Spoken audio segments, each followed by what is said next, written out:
இந்த ஒன்றிய அரசுக்கு தான்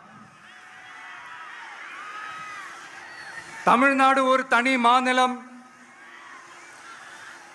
புதுச்சேரி ஒரு தனி யூனியன் பிரதேசம். அவங்களுக்கு தான் தமிழ்நாடு தனி, புதுச்சேரி தனி, இப்படிலாம் இருப்பாங்க. ஆனா நமக்கெல்லாம் அப்படி கிடையாதுங்க. நாமெல்லாம் வேறு வேறு கிடையாது, நாம எல்லாரும் ஒண்ணுதான்.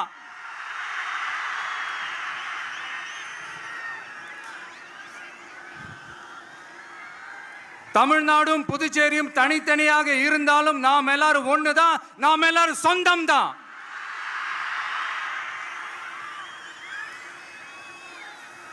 வேற வேற வீட்டுல, வேற வேற ஊர்ல, வேற நாட்டுல, வேற ஸ்டேட்ல இருக்கிறதுனால நாம் எல்லாரும் சொந்தங்கள் இல்லைன்னு ஆயிட முடியுமா? அது எப்படி முடியும்?